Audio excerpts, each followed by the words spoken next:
Let's talk about electric vehicle batteries and what EV owners can do to manage charging and prevent the loss of capacity. Hello, and welcome to a special edition of the Batteries Included podcast. I'm Dominic Yoni, and my co host today is Tom Logney, senior editor at Inside EVs and host of the YouTube channel State of Charge. For this episode, we are joined by special guest Scott Moura. He is associate professor at University of California at Berkeley, where he is also the director of ECAL, that's the Energy Controls and Applications Lab, and California Partners for Advanced Transportation Technology, PATH, faculty director. So we hope that if you're new to electric vehicles and batteries, or are already somewhat knowledgeable, you'll come away with a good grasp of what battery technology available now and in the near future, and what behaviors may help extend the life of your battery. So to start, I thought we'd quickly go over some battery chemistries that are available now or coming in the next couple of years. And then we'll focus on the chemistries found in most EVs sold in the US today and what to expect from them and how to best manage the charging. So, Scott, I believe the main battery types people are aware of today are lithium-ion, LFP, that's a lithium-ion phosphate battery, sodium-ion, which is newish, and solid-state batteries, which you've heard a lot about, but they're still not on the market yet. So what are the main things people should know about these different battery types? And then we'll focus on the two main types EV owners have today in their vehicles. Yeah, thanks for having me, Dom and Yeah. Tom. First, I'm super excited to be here. I'm a longtime listener, first time caller, I guess you would say. And Right on. every morning when I wake up, every Friday morning when I wake up, I look forward to listening to the Batteries Included podcast. So I want to thank you both and the whole team for what you do in terms of sharing news and technical details. Although I do research in this field, I always learn something from listening to your podcast. So I want to thank you guys for that. Um, Maybe I'll back up and just say that first, let's talk about what a battery is. There's really a key element, which is you've got two dissimilar metals, which have the property that there's some sort of release of energy as ions flow from one to the other. And maybe I'll tell a fun story historically is that uh, so back in the in Italy, I think in the uh, there was Alessandro Volta and there was Luigi Galvani, and Luigi Galvani had these famous experiments where he took two pieces of metal, attached it to a frog's legs, and the frog kind of jumped.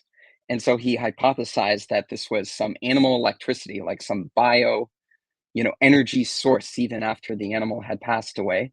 And so, as academics do, they write these letters to each other and they critique each other. And Alessandro Volta, who is in Como, said, "You have no idea what you're talking about. It has to do with the metals that you attach to the frog's legs." And then he put together what became the voltaic pile, which was the first kind of battery, at least in Western history. And thus the battery was born, and that's where the name Volt comes from in honor of Alessandro Volta. So in today's EVs, the most common chemistry you find is that there's an anode, which is the negative side, and the cathode, which is the positive side. The anode is almost always graphite or carbon. Think like pencil lead. You can think of it as it's basically a variation of pencil lead. And on the cathode side, uh, the most common chemistries that you find, particularly in North America, are a mix of nickel, cobalt, manganese, or NCM, or NMC. Sometimes they swap the letters. Tesla, famously with jointly with Panasonic, their a lot of their vehicles come with an NCA chemistry that's nickel, cobalt, aluminum, which is very similar in characteristic and behavior to NCM. And then a different category is lithium iron phosphate, so iron-based cathodes. And as far as I know, I think only two EVs in the North American market come with LFP cells today, which is the Model 3, Tesla Model 3 rear-wheel drive, I think maybe the Mach-E, Ford Mustang Mach-E standard range. And then, of course, Rivian just announced that I think in their Gen 2 R1 products that they'll sell on LFP chemistry. And I'm talking about light duty vehicles for commercial use. There's some, or sorry, for personal use. Right. There's some commercial vehicles that also have LFP. The Ford's Lightning, also the standard range battery pack is LFP now, Mm, also, I believe. So I see. Ford was going to transition to their standard pack for both the Mach-E and the Lightning. And maybe I'll add that these different chemistries, you can think of different performance characteristics, cost, longevity, energy density, fast charging performance, supply chain availability, and the type of geopolitical implications that those have. And they all kind of have different characteristics in that I'm imagining like a radar diagram or a spider chart. And so there's inherent advantages and disadvantages to these various chemistries. Right. What about the sodium ion and solid state batteries? Are those? I mean, we're just seeing sodium ion batteries come into use, and maybe in China. So, what should we know about those, and also like solid state batteries? Anything that we should know about with those at this point?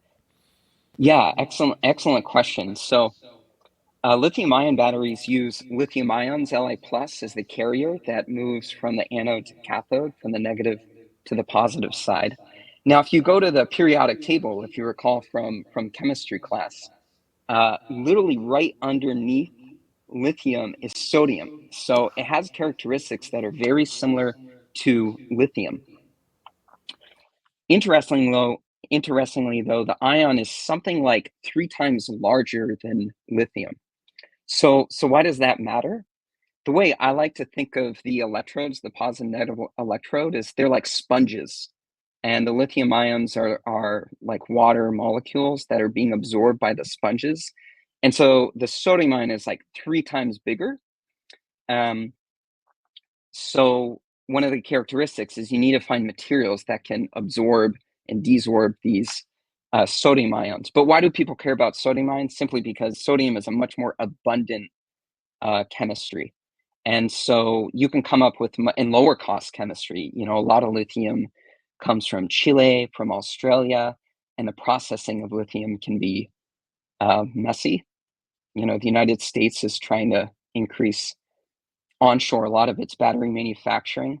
It looks good to cut a ribbon at a battery assembly plant, but then do we want to cut ribbons on all the processing facilities? I'm not so sure. So sodium ion is an interesting alternative. The problem though is because these ions are bigger, it stretches the electrode more, and that can cause more stress. So its cycle life is less. And also coming with the fact that it's bigger ions, the energy density is less. So if we think of applications like grid scale energy storage, this starts to become quite appealing. And you see talks of one of my I have former students who are at various battery companies, including one at BYD. He did his PhD on sodium ion. And, they're talking about some sort of like low cost, low range, sodium ion powered vehicle, small like city car is what I anticipate, something like that. So I think it has a place. That's sodium ion. And actually, if you go to the periodic table and look below sodium ion, there's potassium ion. And there's companies developing banana batteries, right? Potassium, not really bananas, but they use potassium as the ion, which is super interesting. Yeah, that is interesting. I've never heard of that one yet. So we shouldn't really worry about sodium ion batteries too much for our markets in the near future, I guess. Then. I'd say that the federal government is putting dollars behind developing research and battery technology around sodium ion. I think they recognize it has a place. So in our market, I think as we discuss it might make more sense for stationary applications. To be honest, I think we should pay attention to it, and we do need good alternatives that can use locally supplied materials, maybe have cleaner forms or easier forms to process the materials. But in terms of having uh, a vehicle with this type of chemistry, I don't anticipate it, at least for a couple of years. You're muted, Dom. So I'm going to take the opportunity and ask Scott a question. So Scott, one of the things that a lot of my followers ask me is, Tom, when are we going to have a battery breakthrough? And my answer to this typically is, you know, we have them all the time. It's just not the big breakthrough that you're expecting. Like next week, we're not going to have 1,000-mile battery. It's we make these gradual improvements, and that's what we're going to have. There's not going to be where, solid state batteries are here, and now everybody could go 500 miles per charge and charge in 15 minutes. And, okay, now EVs are mainstream. I think a lot of people that are outside of the EV world kind of believe that that's how it's going to happen. There's going to be a breakthrough, and then they'll say, okay, now I can ditch my combustion because now batteries are ready. That's not how it's going to happen, is it? It's going to be gradual. So I'd say that the thing about batteries and EVs is that we want it to have every characteristic. We want it to have long range, which means high energy density, that is a lot of energy per unit volume and per unit mass. We want it to last a long time. So you described a 1,000,000-mile battery. We want it to be low cost. We want it to charge fast. And so really, I think the breakthrough needs to be solving the so-called and problem. That is, we want this and this and this and this. So today there are lithium metal batteries, aka solid state batteries, but they might only last hundreds of cycles as opposed to thousands of cycles. And I think the challenge there is getting these battery chemistries to last thousands or potentially even 10,000 cycles. Otherwise, another paradigm for this could be that you have a really, really long lasting battery in terms of range, but then you might have to swap it out with a fresh one. So a completely different paradigm, by the way, might be you have an LFP 50 kilowatt hour battery in your car, right? And then maybe you have a secondary battery that you rent or something like that that attaches and it gets you, 800 miles or something. But you only use it for that 5 times or less per year, in which you really, really, really need that range. And so the cycle life on that solid state or lithium metal battery technology would be a lot less, but you only need to access it a few times. So I'll say that there's other paradigms for how we design or think about cars or even batteries in cars that can even work with battery technology today. Okay, so let's, I guess, focus in on what we have today in our cars today, and that's basically lithium-ion and LFP batteries, right? One of the big concerns of people now that they've actually spent the money and they've conquered the cost part of the equation, they want to protect their investment. So I guess a lot of people, they want to know how they should charge their batteries. How do they keep them? They hear different things like, LFP batteries should charge 100%, other ones to 80%, or you should not charge them or leave them uncharged at 0 or less than a certain percentage. So maybe we can start to unpack some of that stuff. Yeah, the short, quick answer is the best way to manage the health of your battery is, if you're able, to charge it to, let's say, 80% or less. Don't go above that for daily usage unless you're making a long road trip.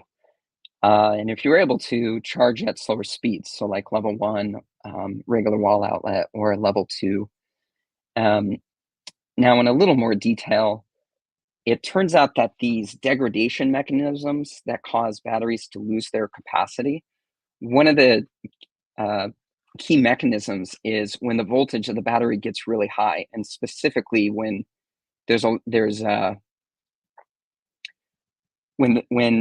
the potential of the anode with respect to 0 volts lithium drops below 0. So that happens when you're at very high state of charge or very high voltage, right? So that's why a lot of automotive manufacturers are getting a little more smart about this, and they're defaulting your battery charge to something like 80%, unless maybe you want a one time to change it to 100%. Let me pause it there and let you react to it, and then I'll say more. Yeah, I'll jump in real quick because one of the things that I had told my followers, Scott, is that daily charging 80% is fine. But when you go on the road trip, don't be afraid to, because there's some people that are literally afraid to charge their car to 100% even once. They're like, oh, I'm going to ruin the battery. And so what I tell them is, if you're going to do this, try to time your departure right as the battery's hitting 100%. Don't charge it at night. So it finished charging at 7 o'clock last night and it's at 100%. And then you leave 11 o'clock in the morning the next day. So now, it's sat there for, 15 hours, 16 hours, just sitting at 100%. I tell people, Right. set a delayed charge, maybe charge it to 85% the night before, then get up in the morning at, 8 o'clock and plug it in, which is what I typically do when I'm going on the road trips. I just get up early enough where I plug in and I know how long my EV takes to charge. So it just finishes. Like, I might get in the car and it's at 99%. It's still charging. And then I head out on my road trip. Is that a good policy, or is that really doesn't really make much of a difference? If you charge to 100, it's still harming the pack? Yeah. So if you charge to 100% and then the moment it hits 100%, you leave, so it doesn't spend much time at high voltage, that's fine. I mean, at that point, you're really optimizing it. Let me tell you what's the worst thing. The worst thing is if, and there's particularly a problem with plug-in hybrid electric vehicles where they have smaller batteries, where you come in at the end of the day, call it 5 p.m., and then maybe your plug-in hybrid electric vehicle has something like 15 kilowatt hours, and you plug it in and you charge it, and that's going to level 2 charger, and that might full charge it in 2 or 3 hours, let's call it, right? So then by 8 p.m., your battery's at 100% and it's sitting there for maybe 10 hours every night, just at high voltage. So the problem is the combination of high voltage for long periods of time. So if you kiss high voltage and then come off it real quick, that's not going to do as much. Really, the degradation mechanisms increase exponentially as you're at high voltage and then integrated over time, to say it mathematically. So if you're at that high voltage for a really long time, then that's really problematic. Okay, and that I have to follow up then. At the other end of the spectrum, okay, we do these range tests a lot on Inside EVs, and me and Kyle do them for our own YouTube channels where we drive the cars from 100% down to zero. Yeah. And I have so many comments, people saying you're ruining these cars. If it's a press car, they're like, you shouldn't be doing this. They're giving you this car to do reviews and you're driving it down to zero.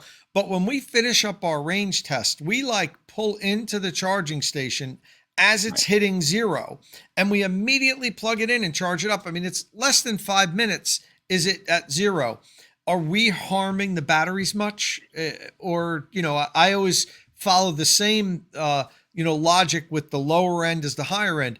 If I take it down to zero every now and then, it's okay, as long as I immediately charge it up. I would never just park a car at zero and let it sit.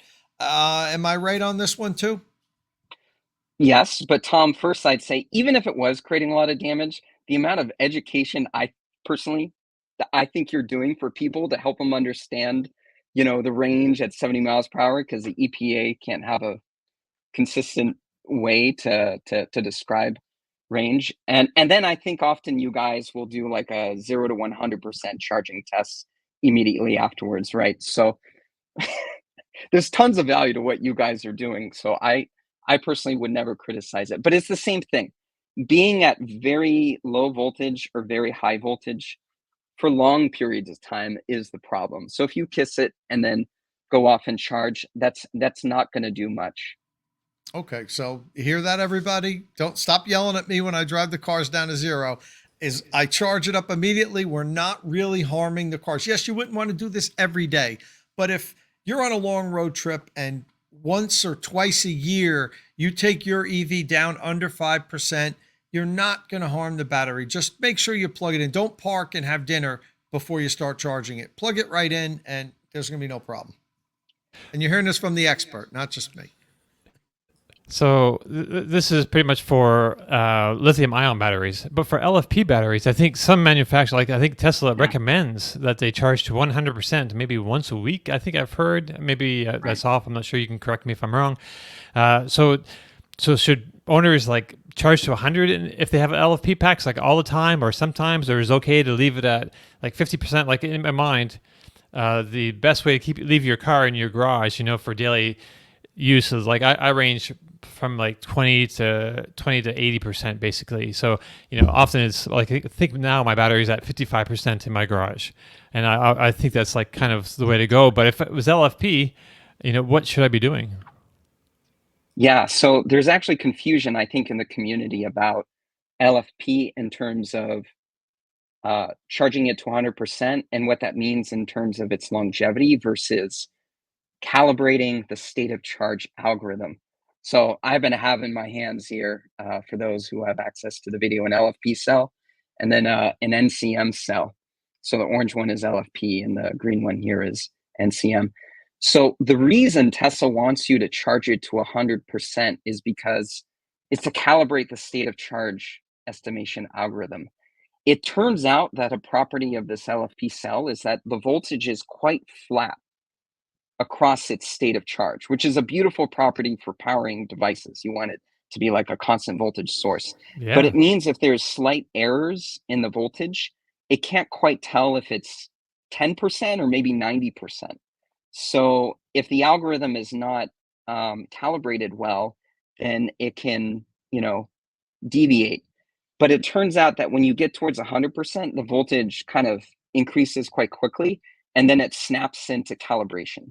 So the reason to charge to 100%, well, Tesla and other manufacturers will want you to charge 100%, is so it snaps the state of charge estimation algorithm into place. Meanwhile, indeed, LFP is a longer lasting battery. So its voltage as a cell is a little less than that of NCM. So it also degrades slower, it turns out. So it can withstand, in fact, being at high voltage for longer, a bit more than NCM. But the reason they want you to charge 100% is so you have an accurate range estimation. That's Okay. interesting. That's interesting because Dom, we've heard that the cells actually prefer to be charged like it was good for the cell. And what Scott's saying here, that's not the Good case. for the software. It's good for the software. Yeah, that's pretty Ah. interesting. I learned something here. I didn't know that. Pretty Yeah, cool. that's good to know. Yeah. All right. So there is so let me just wrap my head around that for a second. So LFP batteries are basically have the same prefer the same kind of things that lithium-ion batteries do. The same kind of conditions. They like that 50% or whatever, not too low, not too high, not too hot, not too cold. I don't know what the temperatures, but I mean that's a whole other kettle of fish. I don't know if we want to hit that now. Do we want to talk about temperatures? Talk a little bit about temperature with LFP.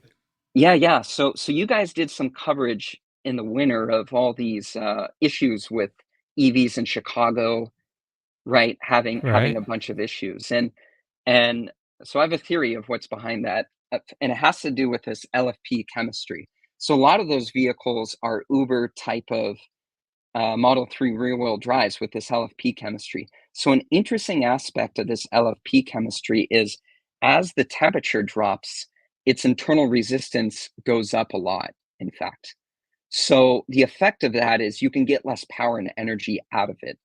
And so I think that's what we saw. As it turns out, there was a concentration of LFP powered vehicles in which they lost the accessible energy and power because a property of this chemistry is that their internal resistance increases with low temperature. So low temperature performance with LFP is an issue, is an issue. In fact, I have a colleague at Penn State who's designed a specific technology where he embeds a heater inside the cell where it self-heats the cell at really low temperatures to keep it warm. So with LFP, it's particularly important to keep it warm.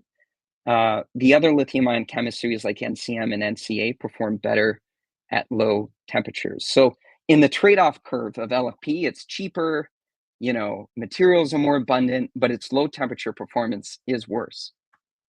Yeah, Right. and as you mentioned, a lot of those cars were like Uber cars and rideshare cars, and so the people didn't own them, so they didn't drive them home, put them in their garage or whatever.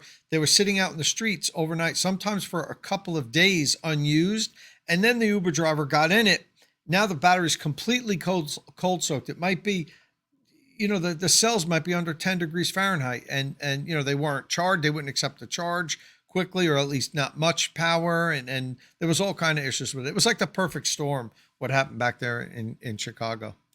And how is the regular driver supposed to know this? Well, the answer is click and subscribe to Batteries Included podcast, and they can learn about it. Thanks.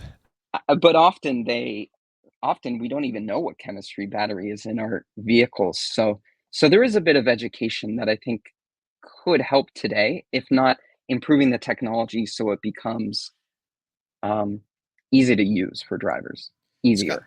Scott, I have a question for you. I'm sure you're familiar with the company called Recurrent.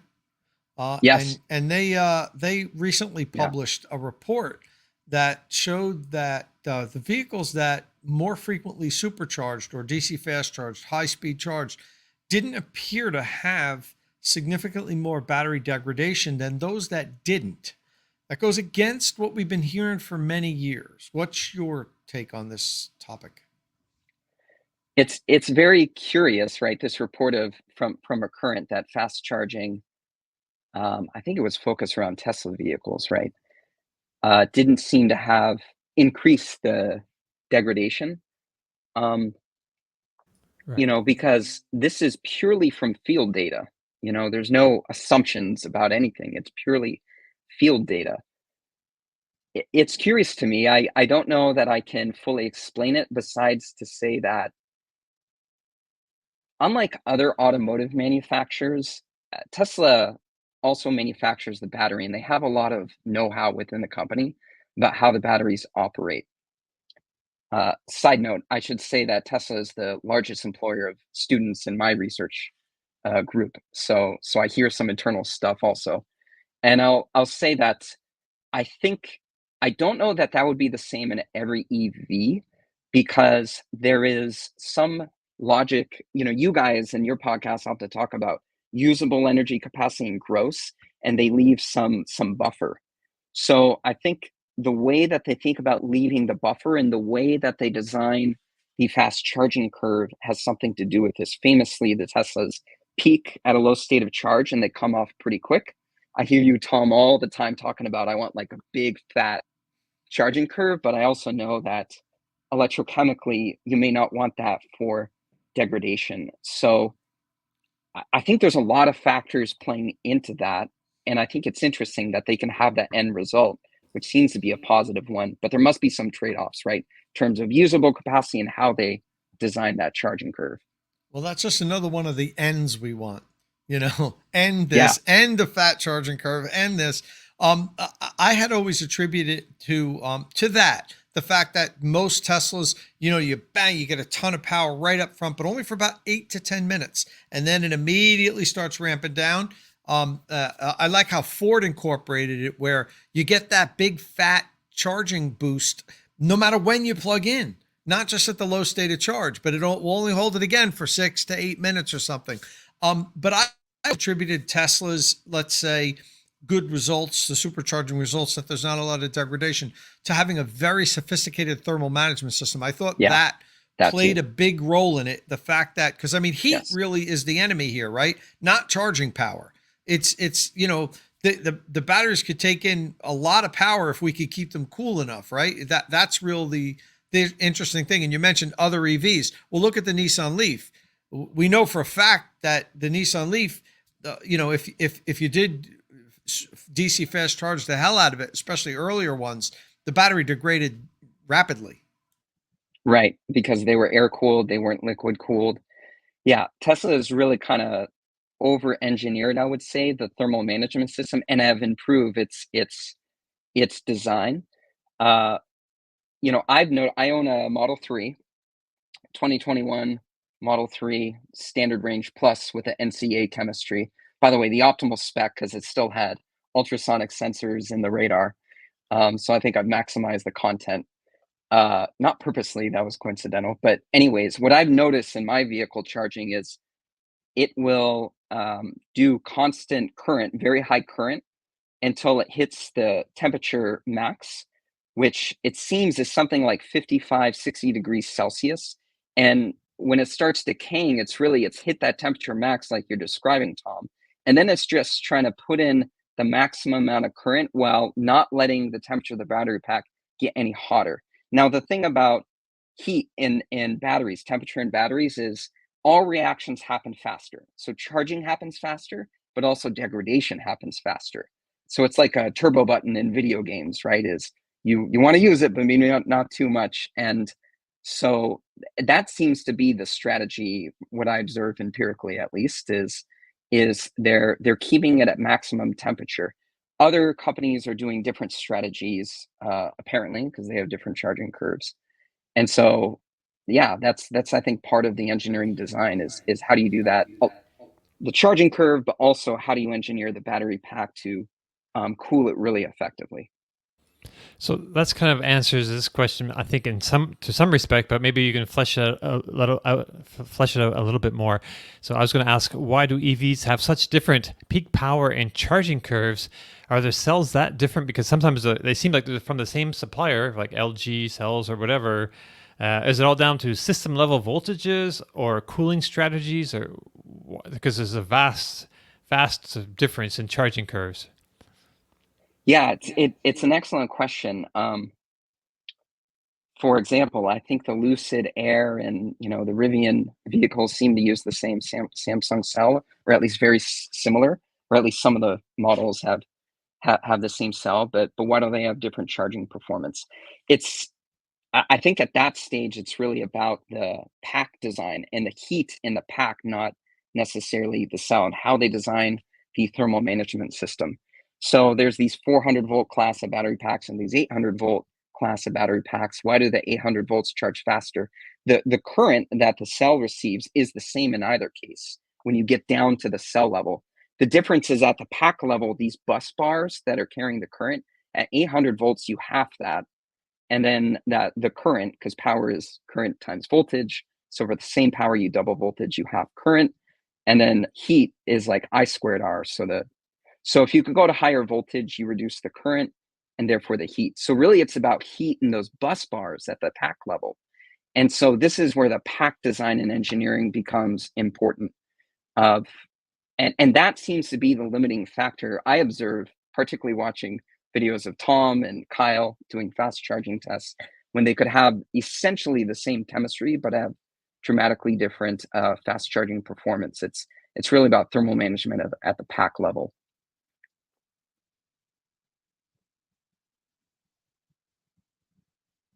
Take off my mute button there.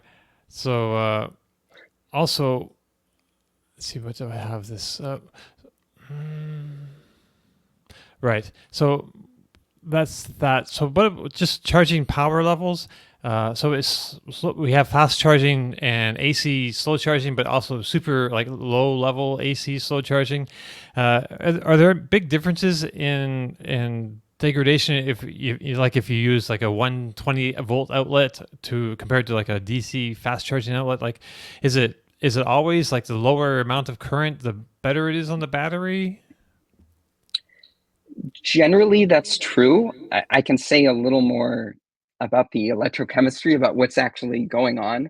Is you've got this electrode, the anode or the cathode, and the separator in between. They're like sheets of paper, and the lithium ions deplete quicker at the separator anode interface.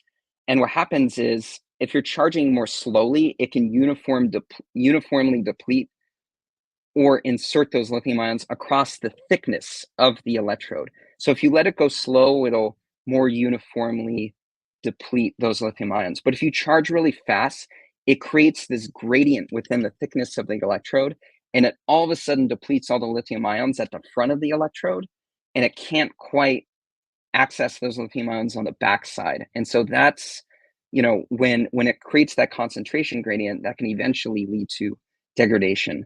So generally speaking, charging slower is better, but it's really the combination of fast charging, being at high voltage, being at high temperatures, and importantly, staying there for a really long time.